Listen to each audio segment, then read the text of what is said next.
قبرستان میں بیٹھنا، جنازہ سے پہلے قبرستان میں جا کر بنا ضرورت بیٹھ جانا ممنوع ہے۔ اسی طریقے سے جنازہ قبرستان پہنچ گیا، ابھی کندھے پر ہی ہے کہ آپ بیٹھ گئے، تب بھی بیٹھنا ممنوع ہے۔ لیکن جب جنازے کو زمین پر رکھ دیا جائے اس کے بعد بیٹھنا منع نہیں،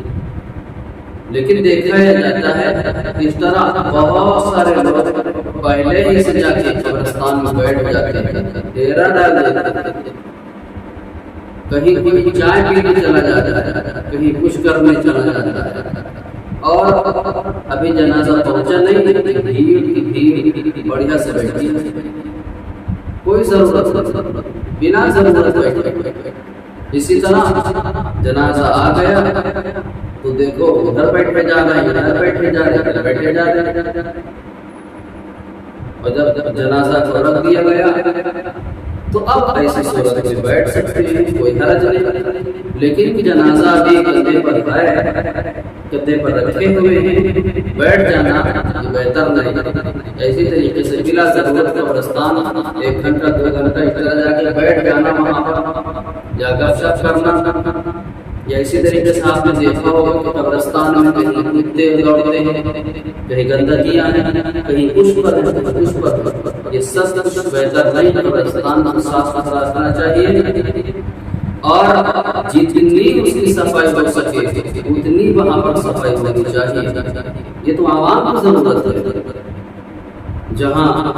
جس قبرستان میں جن مردے مدفون ہوتے ہیں اس گاؤں والوں کی ضرورت ہوتی ہے، اس گاؤں والے کی ذمہ داری ہوتی ہے تو اپنے قبرستان کی حفاظت کرے، اپنے قبرستان کی باؤنڈری کرائے، اور جتنی صفائی ہو سکے اس میں صفائی ستھرائی کرے، تاکہ قبرستان سمجھا جائے، تاکہ قبرستان کو دیکھ کر محسوس کیا جائے کہ واقعی قبرستان، تاکہ قبرستان کو دیکھ کر یہ جانا جائے یہاں پر مردے مدفون ہوتے ہیں۔ لیکن کبھی کبھی ایسا بھی قبرستان دیکھنا پڑ جاتا ہے کہ میرے عزیز دوست کو افسوس ہوتا ہے کہ اس میں گندے جانور بھی دوڑتے رہتے ہیں، کتے بھی دوڑتے رہتے ہیں، بکریاں اس میں چلتی ہیں، گائے اس میں چلتی ہیں، بھینس اس میں باندھ دیتے ہیں، اور دیگر گندگیاں اس میں ہوتی ہیں۔ میرے عزیز دوستوں کی حرمتی ہے قبرستان، ایسے بھی حرمتیوں سے بچنا چاہیے۔ قبرستان کی ذمہ داری ہم پر ہے کہ ہم اس کو محفوظ رکھیں، ہم اس کی حفاظت کریں۔ انشاءاللہ دعا کریں کہ اللہ تبارک و تعالی ہم سب کو قبرستان کی حفاظت کرنے کی توفیق عطا فرمائے۔